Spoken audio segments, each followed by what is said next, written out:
Morning everyone, welcome back to my channel. তো আজকে হচ্ছে সোমবার, আর সোমবারের সকাল বাজে এখন 5:45 মতো। তো এখন থেকে আমি আমার ব্লগটা শুরু করলাম। তোমরা আমার সঙ্গে থাকো, আশা করব তোমাদের ভালো লাগবে। তো সকালবেলায় দেখো আমি রেডি হয়ে গেছি আর চা করে নিচ্ছি। তো আমাদের লালগোলায় একটু অনুষ্ঠান আছে, তার জন্য যাব। আর এদিকে গুনগুনের 2 দিন স্কুলও ছুটি পেয়ে গেছি, তাই রেডি হয়ে গেছি লালগোলা যাওয়ার জন্য।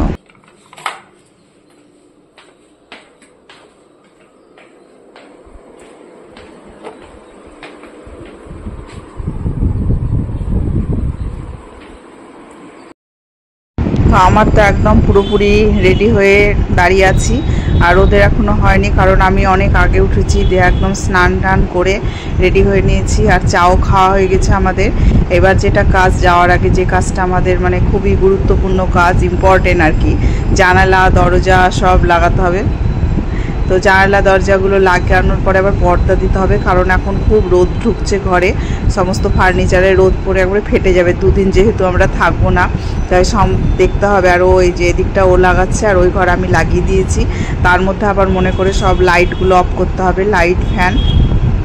তো বাড়ি যাওয়ার আগে আর কি যে কাজগুলো থাকে প্রত্যেকটা ঘর দেখে দেখে, কারণ এখন ঝড়ও হতে পারে, তাই কোনো জানালা খুলে রাখা যাবে না। তো জানালা দরজা সব লাগিয়ে দিয়েছি, আর 1 বোতল জল ভরে নিলাম ব্যাগের মধ্যে। তো চলো তোমরা ভিডিওটা দেখতে থাকো, যতটা পারছি লালগোলায় গিয়ে তোমাদের সঙ্গে শেয়ার করছি।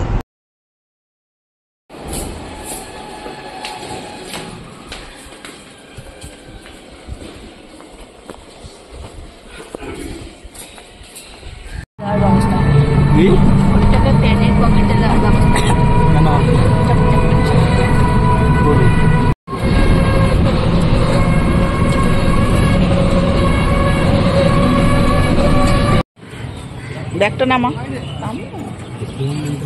ব্যাগটা নামা।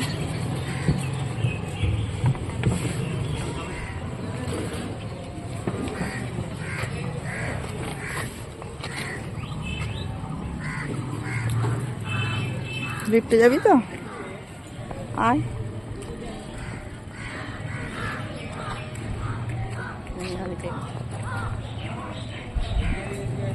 কেন? ও মাল নাই যে, মালগাড়ি বাবার হাতে দিয়ে দে।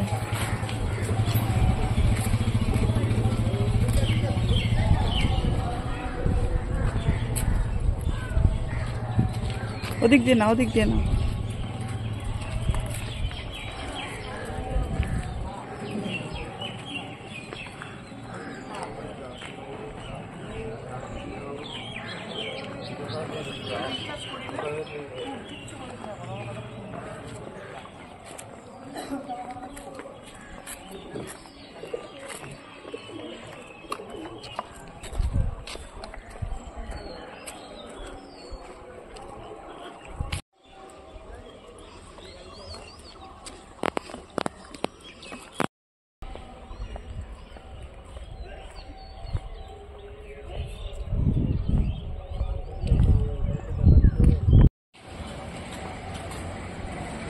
এটার খুব দরকার ছিল এই দোকানটার।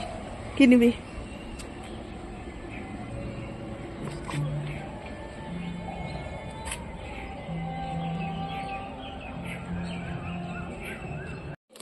তো এবার এসে দেখলাম কাশিমবাজারে একটা দোকান হয়েছে, তো খুবই দরকার ছিল। কাশিমবাজারে কোনো দোকান ছিল না, তো এখানে এসে একটা গুনগুনকে কেক কিনে দিলাম, আর আমি একটা বিস্কুট নিলাম।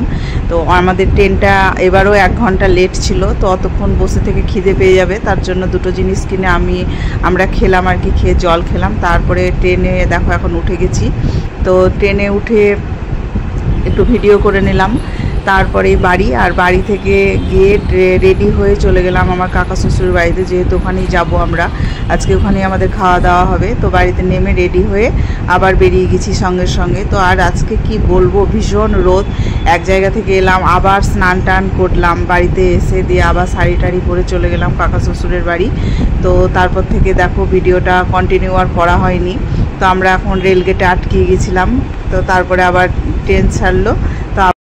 তো দেখতেই পেলে কাকা শ্বশুর বাড়ি গেছিলাম, ওখানেই আমাদের একটু নিমন্ত্রণ ছিল, খাওয়া দাওয়া করলাম। তো তারপরে চলে এসেছি, আর ভিডিও করতে পারিনি কারণ সারা দিন গরমে, তারপরে শাড়ি পরে সেখানে একটা অনুষ্ঠান বাড়িতে, বুঝতেই পারছো কতটা গরম এই দুপুরবেলায়। আর আমাদের বাড়ি থেকে কাকা শ্বশুরের বাড়ি অনেক দূর, তো সেই দুপুরবেলায় গিয়েছি। তারপরে খাওয়া দাওয়া করে কিছুক্ষণ বসে চলে এসেছি, ওখানে সবাই এসেছিলো, সবার সঙ্গে দেখা সাক্ষাৎ হলো। যাই হোক, তারপরে দেখো এবার বাড়ি চলে এসেছি। আর দেখতেই পাচ্ছ ছাদে উঠে গেছি 4 জন মিলে। এটা হচ্ছে মঙ্গলবারের বিকেলবেলা।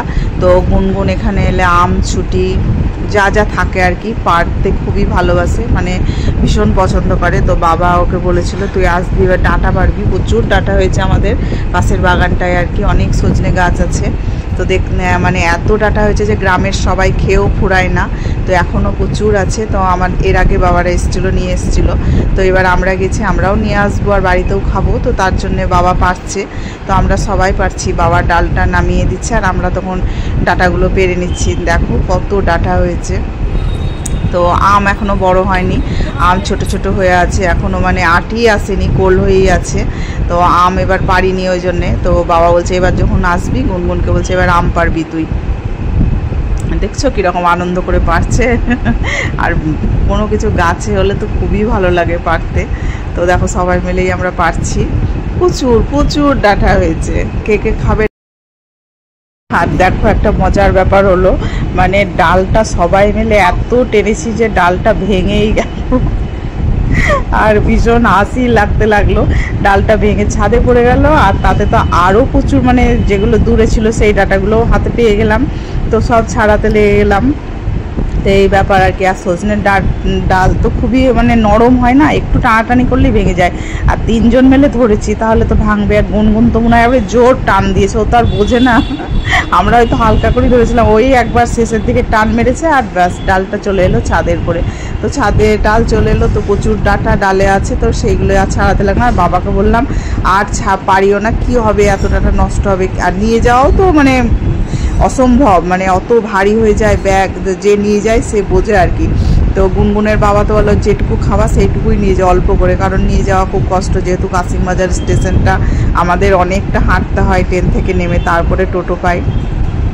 তো যাই হোক, মা আবার সজনে শাকও ছাড়াতে লেগে গেল। তো আজকের ভিডিওটা কেমন লাগলো?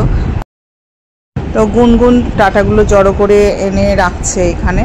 তো আমি বলছি তুই ডাঁটাগুলো বিক্রি করবি বহরমপুরে নিয়ে গিয়ে, অনেক পয়সা হবে। অনেক ডাঁটা পাড়া হয়ে গেছে। তো যাই হোক, খুব মজা হলো ডাঁটা পাড়তে গিয়ে। আজকের ভিডিওটা এখানেই শেষ করলাম। তোমরা ভালো থেকো, সুস্থ থেকো, দেখা হবে নতুন একটা ভিডিওতে।